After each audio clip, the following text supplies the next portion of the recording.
There are people in this world who mistake silence for emptiness, and they are always wrong. The ledger in Naira's hands smelled of mildew and bad faith. She stood at the long kitchen table of Ashwood Park. Not the dining room, not the morning room, not any room where a woman of her former station would ever have been asked to stand and account for herself. And she ran her finger down a column of numbers that did not balance, and had not balanced for 16 months. And she felt the particular cold that lives between the shoulder blades when a person knows she is being watched, and knows the watcher means her harm. "The butcher's account," said Lady Pemwick from the doorway, her voice the texture of sugar hardening in a pot, "is 12 shillings over what I authorized. You will explain that." Naira did not look up. She had learned, in the 14 months since her father's debts had dissolved his estate and her position within it, that looking up too quickly read as either defiance or fear, and Lady Pemwick fed on both with equal appetite. "The butcher raised his price on mutton the first week of October," Naira said. "I have the receipt. I noted the variance the same day and left a memorandum on your escritoire. I don't recall any memorandum." "No," Naira said.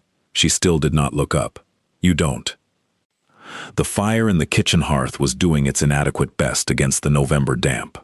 Naira's fingers were cold. They were always cold here, in this house where the servants' wing was heated as an afterthought, and the woman who kept Lady Pemwick's books lived in a room barely wider than the bed inside it. She wore her late mother's grey wool dress, let out twice at the seams and taken in once at the waist, as her appetite had contracted along with her circumstances, and the cuffs were fraying at the left wrist, in a way she kept turned inward, so as not to give Lady Pemwick the satisfaction of remarking on it. "My son finds you impertinent," Lady Pemwick said. "Your son finds most accurate accounting impertinent," Naira replied.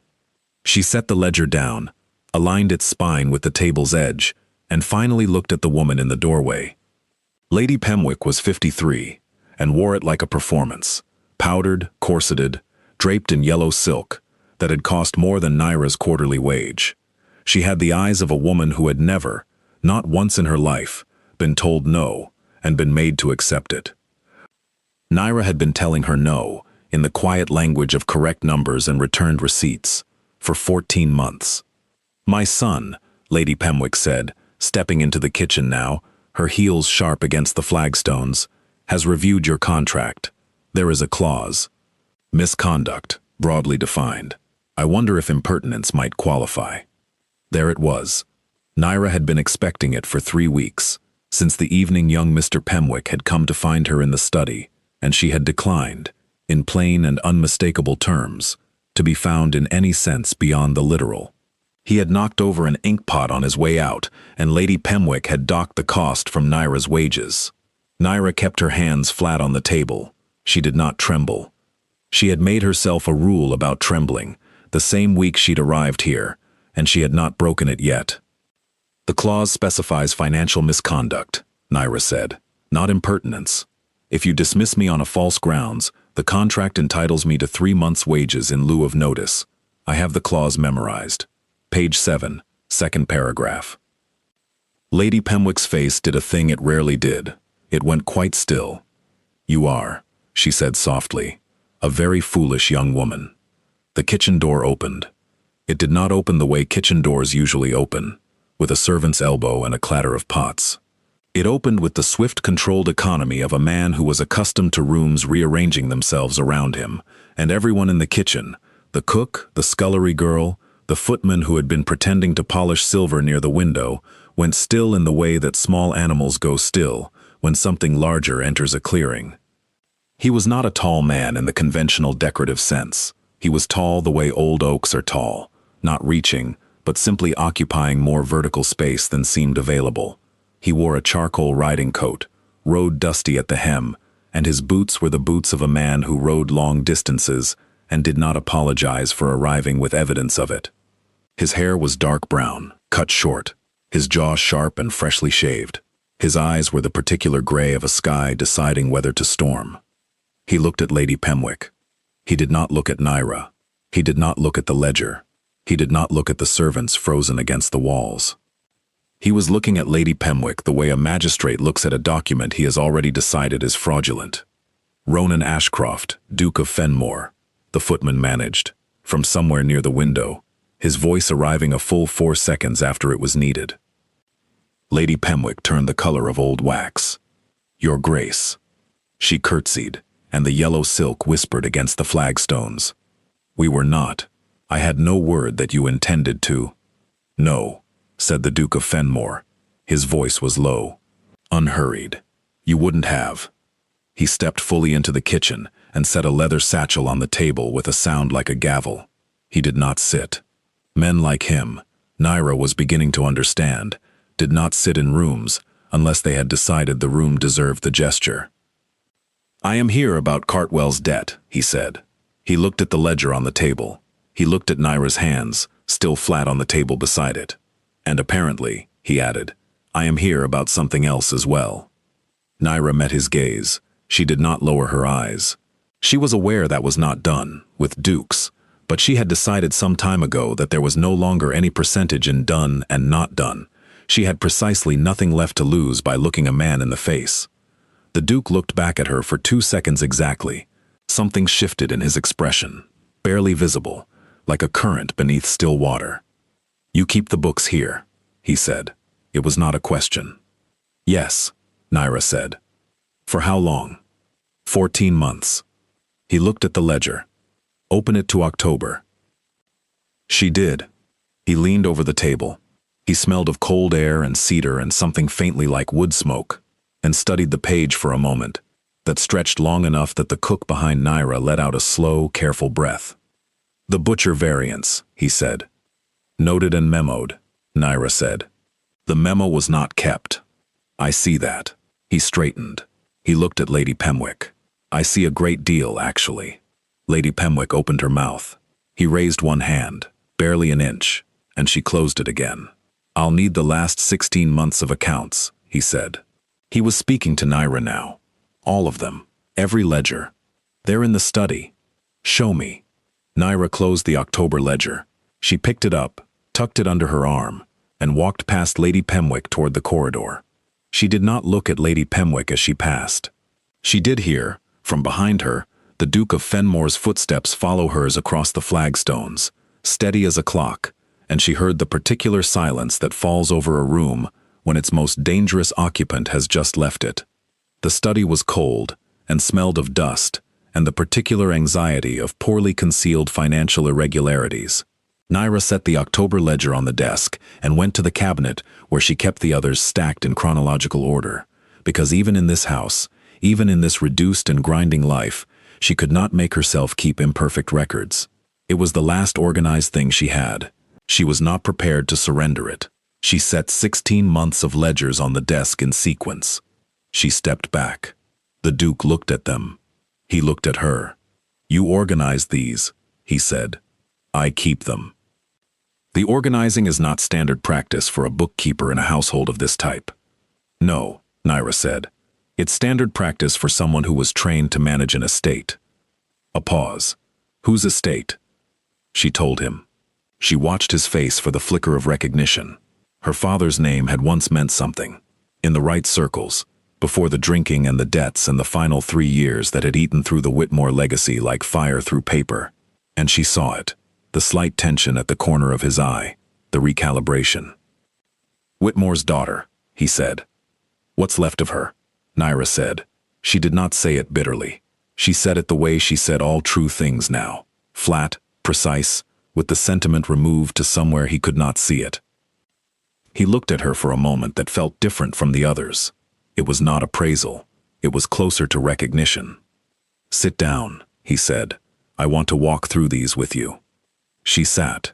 He sat across from her, opened the earliest ledger, and they began.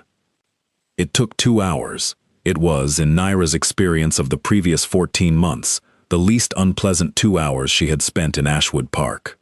The Duke of Fenmore asked precise questions and accepted precise answers. He did not condescend. He did not pretend not to understand something he understood. He caught a discrepancy in the September accounts that Naira had caught herself, but had not been able to prove until he cross-referenced it against the household invoice register she had not known he had access to. And when he set his finger on the relevant line and said, "Here," she felt something loosen in her chest, that had been clenched since the week she'd arrived. He said, "Pemwick has been inflating the household accounts and skimming the difference for approximately 2 years. 14 months by my count," Naira said, "though I suspect it started before I arrived." "It did. I have the earlier records." He closed the last ledger. He set both his hands on its cover. "He owes my estate £412. Lady Pemwick has been covering it by drawing on the household accounts, which means, effectively, they have been stealing from themselves to steal from me, and you have been keeping records that prove it." "I kept accurate records," Naira said. "I didn't know what they proved." "You suspected." She said nothing, which was its own answer. He looked at her hands. Her left wrist was turned inward, but the fraying showed anyway, there in the study's better light. She moved her hand. He did not pretend not to have seen it. "How long since you were paid in full?" he asked. 3 months. Lady Pemwick has been docking wages for invented infractions. "How much do they owe you?" She told him the precise sum, £4, 7 shillings, and 6 pence. He wrote it in the margin of the last ledger. He did not say anything about it. She understood the writing down as a form of acknowledgement that required no embellishment, and she was grateful for that, because embellishment would have made it worse. "What will you do?" she said, "about Pemwick?" "Today, I will present these accounts to my solicitor, who is waiting at the inn in the village. By Thursday, he will have filed for recovery of the debt. The estate manager will arrive Friday to conduct a full audit." He paused. "Pemwick will not be able to repay £400 in any time frame that prevents foreclosure." "And Lady Pemwick?" "Lady Pemwick will discover that a house in which every asset is entailed to the creditor is not, in any functional sense, her house any longer." He said it without pleasure. That was what struck Naira. There was no relish in it. He was stating the consequence of a sequence of facts, the way she had been stating the consequence of a column of numbers for 14 months, and something about that parallel made her feel, for the first time since she'd arrived here, that she was in a room with someone who inhabited the same moral universe she did. "You should leave this house," he said, "before Thursday." "I have nowhere." She stopped herself. She would not say that. Not to him, not to anyone. She rephrased. "My notice period is 30 days. I am terminating your employment as of today." She stared at him. He reached into the leather satchel, withdrew an envelope, and set it on the desk. "Your back wages, the 3 months contractual notice payment, as per page 7, second paragraph, and a reference that will not leave you standing in another cold kitchen in a month's time." He paused. "I am sorry. It took me this long to audit this property. You should not have had to keep these books under these conditions for so long." Naira looked at the envelope. She looked at his hands, which were still resting on the last ledger, and she noticed for the first time that his right palm bore a faint old scar from somewhere along the base of the thumb, the kind of scar that comes from a childhood fall or a woodworking tool rather than anything deliberate, and the smallness of that detail. The Duke was a person who had once been a boy, who had once cut himself on something and healed, cracked something open in her that she had been holding shut for a very long time. She did not cry. She had made herself a rule about that as well. "Thank you," she said, flat, precise. All the sentiment relocated to the place he could not see it. He nodded once. He began stacking the ledgers back into their sequence. He treated them carefully, she noticed, as if their organization mattered, as if someone's labor was legible in the precision of their ordering, and deserved to be preserved. She picked up the envelope and left the study. She did not run. She walked with her shoulders level and her cuff turned inward, and she was 3 steps down the corridor before she let herself take a breath that shook only a little, and told herself it was the cold. She was packed in 40 minutes. She did not own much. A trunk, a leather satchel, 3 books that had been her mother's, a wool cloak so dark it had faded from black to something closer to midnight, and in the bottom of the trunk, wrapped in a square of flannel, the small carved figure she had made 8 weeks ago during the 1 hour on Sunday afternoons she was permitted to sit near the kitchen fire and do nothing useful. She had found the clothes peg in the scullery. She had a small knife she kept for sharpening pencils. She had 2 hours across 3 Sunday afternoons, and the memory of her father's chess set, which had been one of the first things sold, and the particular memory of the White Queen, which had been turned from ivory and had gone missing one Christmas when Naira was 9 and never been replaced. She did not know why she had carved a queen. She knew only that her hands had needed to make something true and small and finished, in a house where nothing was any of those things. She was sitting in the inn at the village, the trunk beside her, and the envelope in her coat, when the Duke of Fenmore arrived 3 hours later. He walked into the inn the same way he had walked into the kitchen, with the total unconscious authority of a man for whom rooms adjusted. He found her at the corner table near the window without any visible searching, which meant he had been looking. He sat down across from her. He put a cup of tea in front of her without asking, because the innkeeper, who had seen him ride in and had been doing anxious small services ever since, had already brought a second cup on the slim chance it might be wanted. "You have somewhere to go?" he said. "I'm considering my options," she said. "I have a proposition." She looked at him. "Fenmore Hall requires an estate secretary," he said. "The previous one left in September. The position requires someone who can manage a complex set of accounts across 4 properties, negotiate directly with factors and tradespeople, and maintain records to an exacting standard." He paused. "It pays £40 per annum. The room is adequately heated. You would answer only to me." Naira set down her tea. She thought about it. She thought about cold kitchens and fraying cuffs, and being told that her accurate records were impertinence. She thought about her father's estate, which had required exactly the skills he was describing, which she had learned by sitting next to her father at his desk from the age of 12 because he had no son and saw no reason to pretend the knowledge would be wasted on a daughter. She thought about the 14 months she had spent being competent in a house that punished her for it. "You don't know me," she said. "I've spent 2 hours reviewing your work," he said. "I know your work. In my experience, a person's work is the most reliable account of them. The estate secretaryship is typically a man's role. The dukedom is typically a man's estate," he said. "I find I'm less interested in typicality than in accuracy." She looked at him for a moment. He looked back, and this time there was no recalibration in his face, no resorting of categories. He looked at her as if she were already exactly the thing he had said she was. £42, she said. "The position is complex enough to warrant it, and you know it." Something moved in his expression. It was small, and it vanished quickly, but she was almost certain it was the beginning of a smile. 42, he said. Agreed. She arrived at Fenmore Hall on a Thursday, which was the same day his solicitor filed the debt recovery notice against the Pemwicks, a coincidence of timing that Naira considered appropriate. The hall was in Wiltshire, 3 hours by carriage from the village, and she spent the journey watching the landscape change from the tight, grudging fields around Ashwood Park to something wider and older, the chalk downs rolling pale under November cloud, the long hedgerows thick with slow and bare hip rows, the occasional stand of beech still holding its copper leaves against the gray sky, as if refusing to concede to the season. The hall itself was stone, the warm buff limestone of Wiltshire, a long house rather than a tall one, flanked by 2 wings added in the previous century, and a stable block that was larger than the main house at Ashwood Park.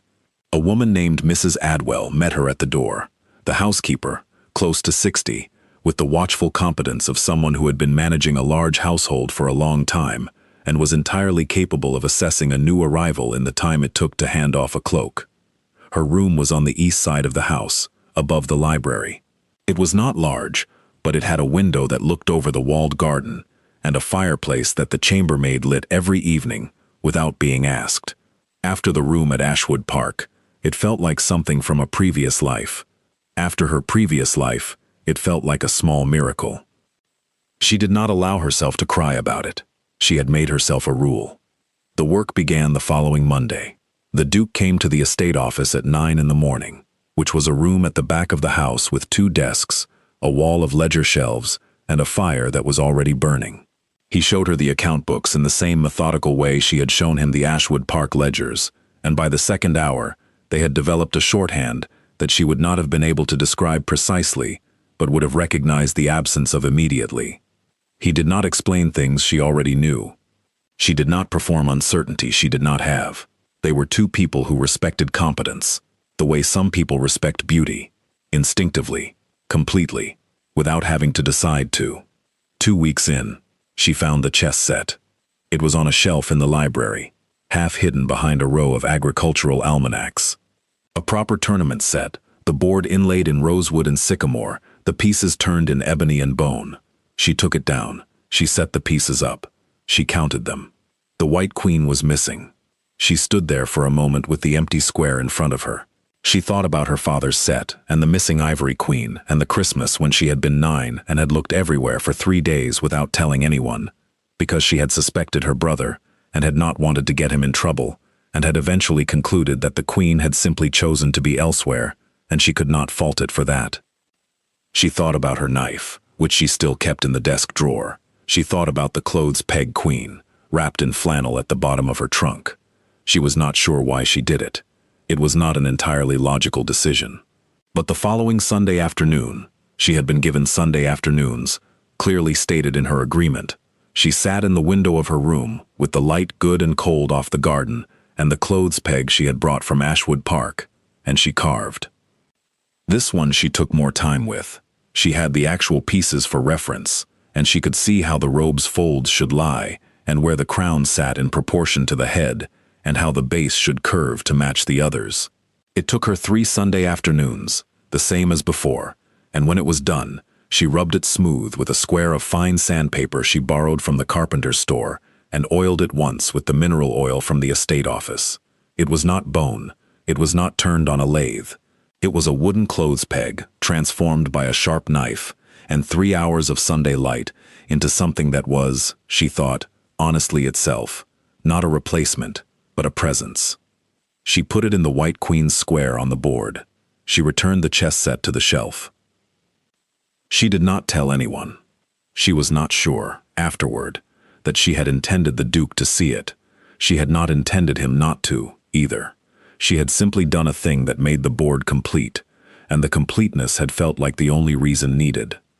He found it on a Wednesday. She knew, because he came into the estate office that morning, with something different in his face, not altered exactly, but densified, as if a thing that had been diffuse in him had gathered into a specific location.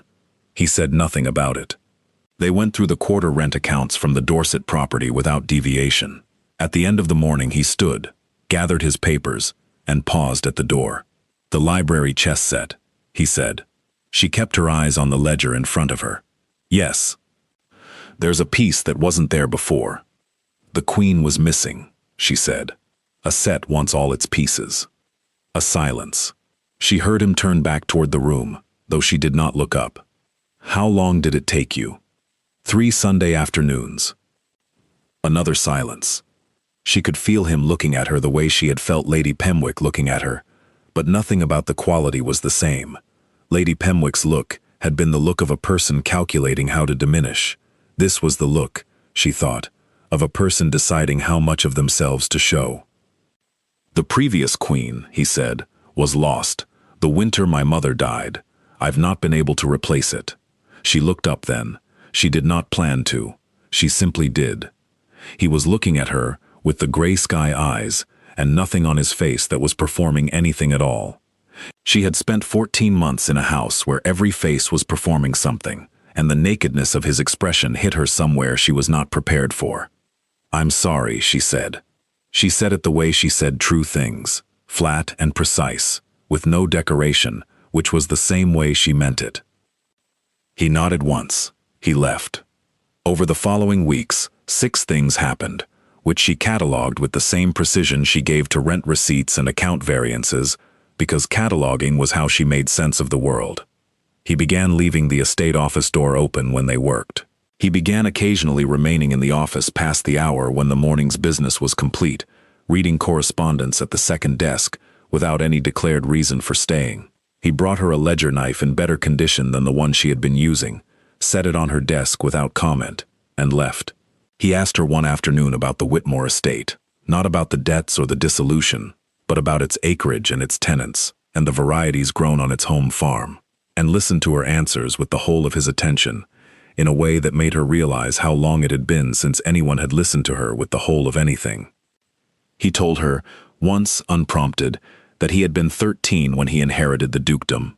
He said it the same way she had said what's left of her, flat and precise, and with the sentiment relocated to somewhere private. She understood from this that he was a person who had also been required, very young, to survive rather than grieve, and that this had shaped him into something formidable and somewhat lonely, and that he had been carrying the lonely part for so long he had possibly stopped recognizing it as a separate weight. She thought about that a great deal in the evenings in her room with the walled garden below the window going silver gray in the early dark. The matter of the Pemwicks resolved in stages across the 40 days following her departure. Naira heard of it in pieces through the Duke's terse summaries during their morning sessions. The debt recovery judgment, confirmed. The audit, completed. The full extent of the skimming, documented at £618 across 4 years. The entailed assets, to be transferred. Mr. Pemwick, apparently in Calais, having taken the advice of a fast horse and a moonless night. Lady Pemwick, removed to the care of a relative in Bath, stripped of the house, stripped of the accounts, stripped of the yellow silk and the sharp heels, and the particular cruelty that absolute domestic power gives to a certain type of person who should never have had it. £4, 7 shillings and 6pence, Ronan said one morning, setting an envelope on her desk. She looked at it. She looked at him. Lady Pemwick's wage debts, he said, recovered as part of the settlement. It's owed to you. She had been owed it for 5 months. The specific smallness of it, recovered now, inside the larger resolution, hit her like the minor note of a chord that makes the major notes make sense. She pressed her lips together. She did not cry. Thank you, she said, flat, precise. And then, because flatness was not always enough, I thought I'd simply never see it. I told you I was noting it, he said, as if that settled it. As if noting a thing in the margin of a ledger was a binding covenant, which for him, she was beginning to understand. It was. Christmas came to Fenmore Hall the way it comes to large old houses, incrementally, in greenery and candles and the smell of spiced wine rising from the kitchens, in Mrs. Adwell's expanding lists and the arrival of the Duke's younger sister, Lady Charlotte, who descended from a carriage on the 14th of December with the force of a weather event and the personal warmth of a well-maintained fire. Charlotte was 23, fair-haired and rosy-cheeked, and almost aggressive in her directness, which Naira recognized immediately as a family trait expressed in a different register. She took one look at Naira in the estate office on her first morning, took in the open door and the 2 desks and the shared ledger spread between them, and gave her brother a look of such elaborate theatrical innocence that he developed a sudden and consuming interest in the inkpot. Miss Whitmore, Charlotte said, sitting down uninvited in the chair nearest the fire and apparently settling in for some time. Ronan tells me you're the finest accounts keeper he's ever worked with. He told you that? Naira said. He told me you were competent, which from Ronan is a 20-minute speech from anyone else. She tilted her head. He also told me about the chess set. Ronan had gone very still, in a way that was not quite natural stillness. It was an incomplete set, Naira said. I had the materials. He has kept it on the desk in his study, Charlotte said, since November. He moved it from the library 3 days after you put the queen back. Naira looked at Ronan. He was looking at the inkpot. I didn't know that, Naira said. He didn't know I knew, Charlotte said pleasantly. And now we have all learned something. She stood, smoothed her skirts, and moved toward the door. I'll see you both at dinner. And she left, trailing the particular satisfaction of a person who has detonated something small and precise and does not intend to wait for the explosion. The silence she left behind was the loudest thing Naira had heard since arriving at Fenmore Hall. She looked at the ledger. The numbers were there, patient and organized, waiting for her to do the sensible thing and return to them. She looked at Ronan. He had stopped pretending to look at the inkpot. He was looking at her, and his face was doing the thing it had done the morning after he found the chess queen, gathered, present, without performance. It's a good piece, he said. The queen. It's a clothes peg. It's a clothes peg that knows what it's supposed to be, he said. That's not nothing. She sat with that for a moment. You could have told me, she said. That you moved it. I could have, he said. I didn't know how to explain why. She understood that. She understood it in the specific way she understood all things that had no clean number attached to them. Carefully, from multiple angles, without rushing to a resolution that the material did not yet support. Because it made the set complete, she said. The way it was supposed to be. He looked at her. Yes, he said. That. And then, because he was not a man who said more than was necessary, among other reasons. She thought about her mother's gray dress, let out at the seams. She thought about the study at Ashwood Park, and the cold and the memorized contract clause on page 7, second paragraph. She thought about what it felt like to keep accurate records in a house that called accuracy impertinence, and what it felt like to work in a room where accuracy was simply the expected minimum, the floor of things, rather than a cause for punishment. She thought about how long she had been waiting to be in a room like this, with a person like this, without knowing that was what she had been waiting for. She said, "I want to be clear about something." "All right," he said. "I'm not grateful to you in the way you might expect. I mean, I am grateful. For the position, for the contract, for the back wages. That gratitude is real, and I've said it." She paused. She was organizing her words the way she organized ledgers, not hurrying, not decorating, making each one carry its exact weight. "But I'm not here because you rescued me. I'm here because the work is genuine, and because you treat my competence as a given, rather than a surprise. Those are the terms I can accept, not charity, not rescue. If what you're describing, what you might be describing, is something else, I need it to be those terms." He was very still. "Those," he said quietly, "are exactly the terms." She nodded. She looked back at the ledger. She could feel her own pulse in her fingertips. "Then we can proceed," she said. She heard him exhale, very quietly, as if he had been holding something for a considerable time and had just been given permission to set it down. She heard him shift in his chair, heard the soft creak of it, heard him pick up his pen. They worked for another hour in the warm quiet of the estate office, the fire settling behind the grate, the December light going the pale gold of late afternoon outside the window. The work was real, and the numbers were honest, and the door was open, and she was warm. At the end of the hour he stood, gathered his papers, and paused. The way he paused, she now understood, when he intended to say something he had been composing for some time. "I have been told," he said, "that I am not an easy person to be near. You are exacting and reserved, and you give compliments in the form of absence of criticism," Naira said. "I find that straightforward to be near. I am also those things." "Yes," he said, "I know." And then, Naira.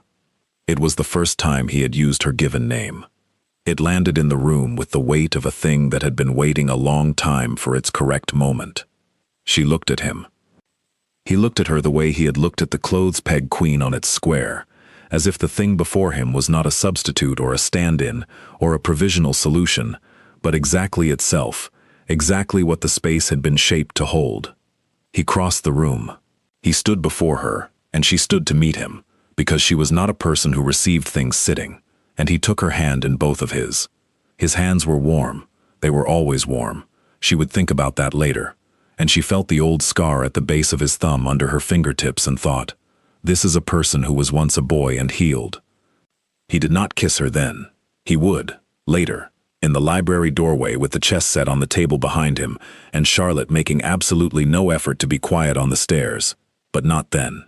Then he simply held her hand with the careful precision of a man who has been alone for a long time and is being newly precise about things he holds. 42 pounds, he said quietly, and I still believe I've made the better arrangement. You did, she said. I knew that when I asked for the extra 2.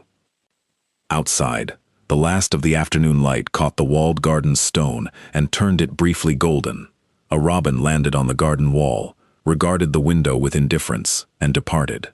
The fire behind the grate made the small sound of something settling into its proper warmth. And if you have ever kept a careful account of your own worth, in a house that called it impertinence, if you have ever memorized the clause that protects you on page 7, second paragraph, because no one else was going to, then you already understand what it means to have your records finally reviewed by someone who reads them correctly. You know the particular precision of that relief, not rescue. Recognition. The difference is everything, and it always has been.